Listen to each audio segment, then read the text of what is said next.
Hello बच्चों, आज हम पढ़ने वाले हैं कक्षा 6 का हिंदी पाठ 3 नादान दोस्त। केशव के घर कार्निस के ऊपर एक चिड़िया ने अंडे दिए थे।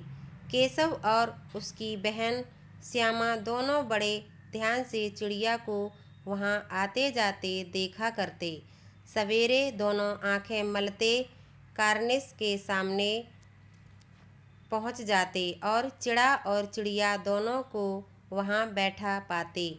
उनको देखने में दोनों बच्चों को न मालूम क्या मज़ा मिलता। दूध और जलेबी की सुध भी न रहती थी। दोनों के दिल में तरह तरह के सवाल उठते। अंडे कितने बड़े होंगे, किस रंग के होंगे, कितने होंगे, क्या खाते होंगे, उनमें से बच्चे किस तरह निकल आएंगे, बच्चों के पर कैसे निकलेंगे, घोंसला कैसा है। लेकिन इन बातों का जवाब देने वाला कोई नहीं।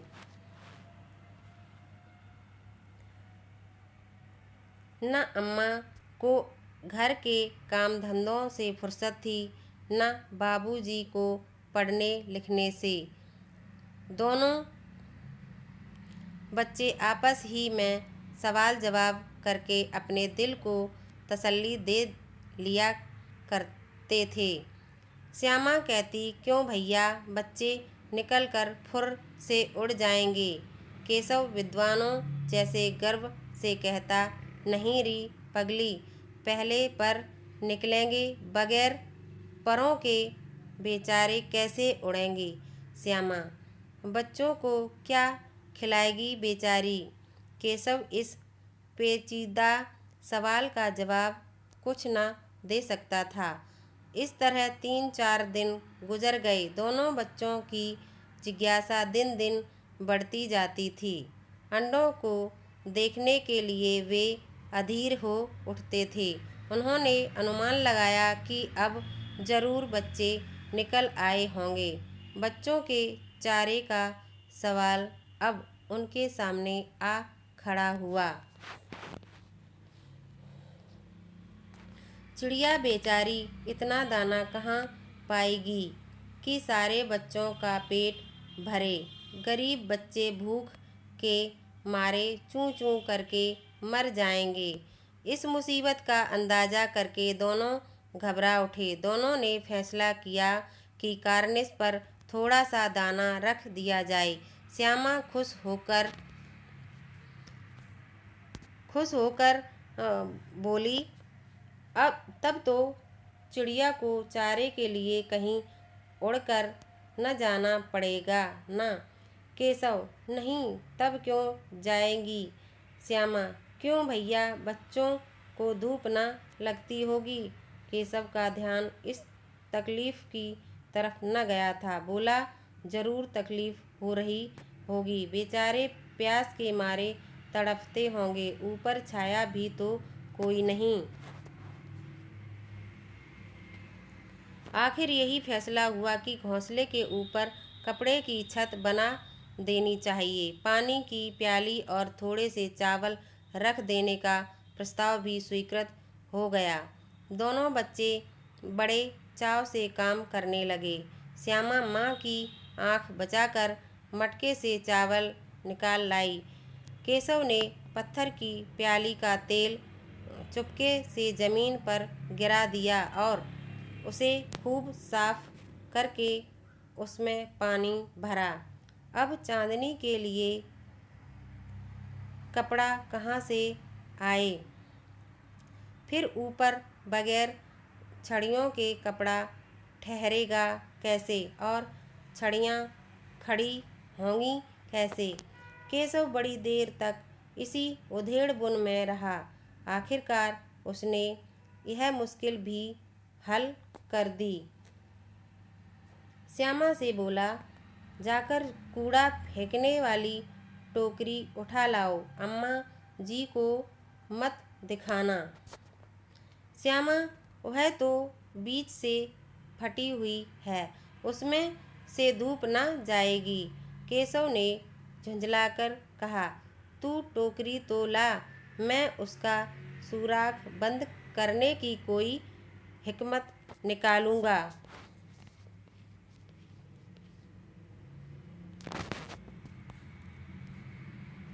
श्यामा दौड़कर टोकरी उठा लाई। केशव ने उसके सुराख में थोड़ा सा कागज ठूंस दिया और तब टोकरी को एक टहनी से टिकाकर बोला, देख, ऐसे ही घोंसले पर उसकी आड़ कर दूंगा, तब कैसे धूप आ जाएगी। श्यामा ने दिल में सोचा, भैया कितने चालाक हैं।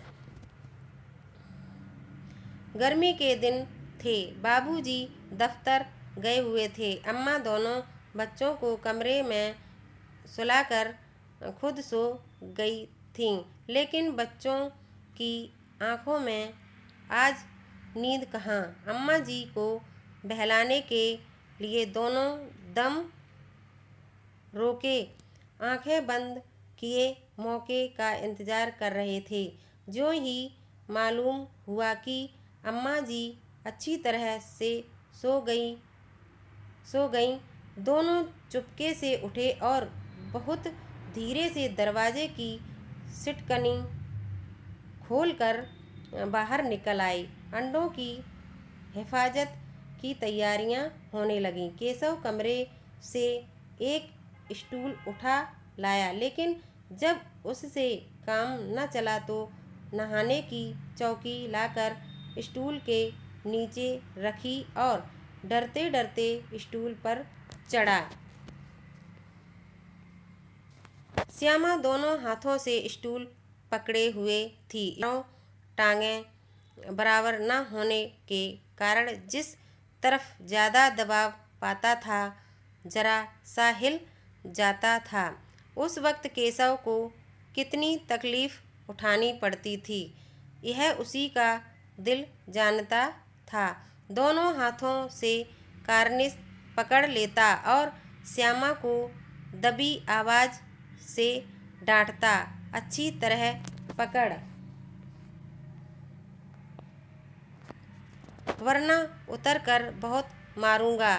मगर बेचारी श्यामा का दिल तो ऊपर कार्निश पर था।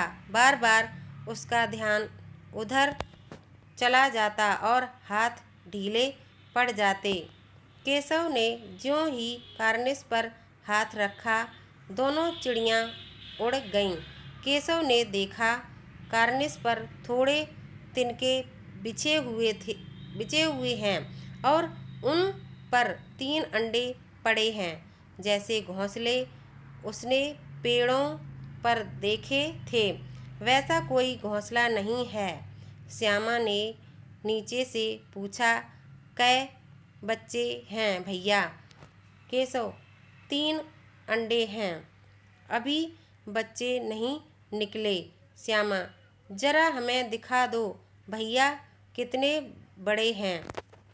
केशव, दिखा दूंगा, पहले जरा चिथड़े ले आ, नीचे बिछा दूं। बेचारे अंडे तिनकों पर पड़े हैं। श्यामा दौड़कर अपनी पुरानी धोती फाड़कर एक टुकड़ा लाई। केशव ने झुककर कपड़ा ले लिया। उसकी कई तह करके उसने एक गद्दी बनाई और उसे तिनकों पर बिछाकर तीनों अंडे धीरे से उस पर रख दिए। श्यामा ने फिर कहा, हमको भी दिखा दो भैया।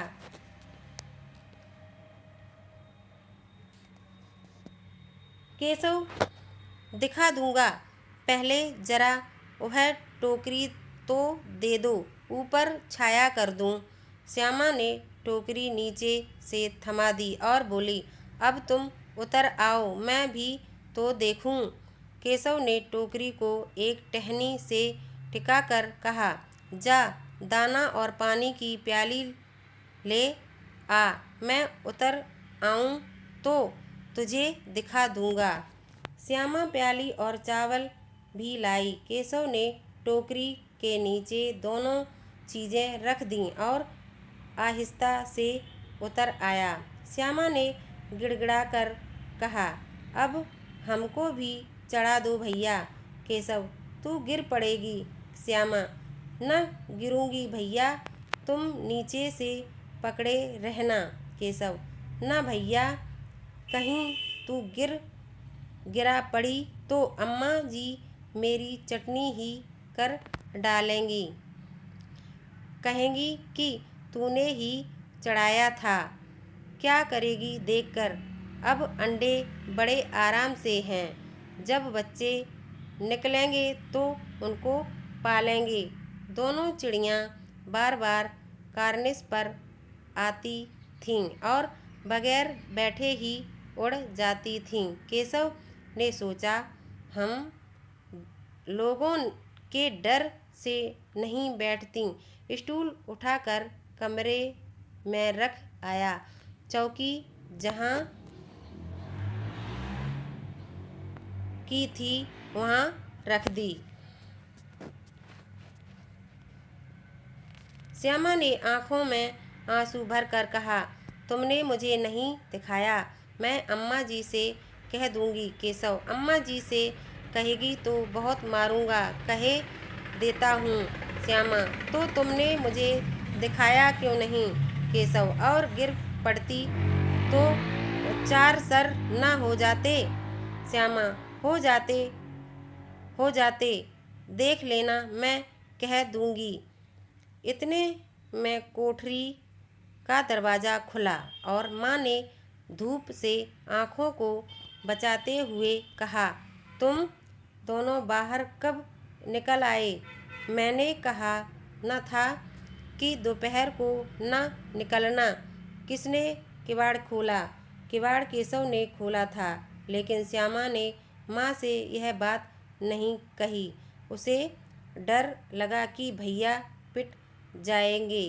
केशव दिल में काँप रहा था कि कहीं श्यामा कह न दे अंडे न दिखाए थे। इससे अब उसको श्यामा पर विश्वास न था। श्यामा सिर्फ मोहब्बत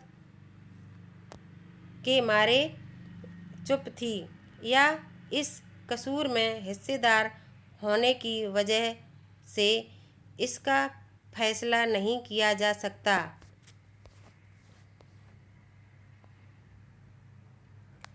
शायद दोनों ही बातें थीं। माँ ने दोनों को डांट डपट कर फिर कमरे में बंद कर दिया और आप धीरे धीरे उन्हें पंखा झलने लगी। अभी सिर्फ 2 बजे थे। बाहर तेज लू चल रही थी। अब दोनों बच्चों को नींद आ गई थी। 4 बजे एकाएक श्यामा की नींद खुली। किवाड़ खुले हुए थे। वह दौड़ी हुई कार्निस के पास आई और ऊपर की तरफ ताकने लगी। टोकरी का पता न था। संयोग से उसकी नज़र नीचे गई और वह उलटे पांव दौड़ती हुई कमरे में जाकर जोर से बोली, भैया, अंडे तो नीचे पड़े हैं, बच्चे उड़ गए। केशव घबरा कर उठा और दौड़ा हुआ बाहर आया तो क्या देखता है कि तीनों अंडे नीचे टूटे पड़े हैं और उनसे कोई चूने की सी चीज़ बाहर निकल आई है। प्याली भी एक तरफ टूटी पड़ी है। उसके चेहरे का रंग उड़ गया। सहमी हुई आँखों से जमीन की तरफ देखने लगा। श्यामा ने पूछा, बच्चे कहाँ उड़ गए भैया। केशव ने करुण स्वर में कहा, अंडे तो फूट गए। श्यामा, और बच्चे कहाँ गए। केशव, तेरे सर में देखती नहीं है, अंडों में से उजला उजला पानी निकल आया है। वही तो 2-4 दिनों में बच्चे बन जाते। माँ ने सोटी हाथ में लिए हुए पूछा, तुम दोनों वहाँ धूप में क्या कर रहे हो। श्यामा ने कहा, अम्मा जी, चिड़िया के अंडे टूटे पड़े हैं। माँ ने आकर टूटे हुए अंडों को देखा और गुस्से से बोली, तुम लोगों ने अंडों को छुआ होगा। अब तो श्यामा को भैया पर जरा भी तरस न आया। उसी ने शायद अंडों को इस तरह रख दिया कि वह नीचे गिर पड़े। इसकी उसे सज़ा मिलनी चाहिए, बोली। इन्होंने अंडों को छेड़ा था अम्मा जी। माँ ने केशव से पूछा, क्यों रे? केशव भीगी बिल्ली बना खड़ा रहा।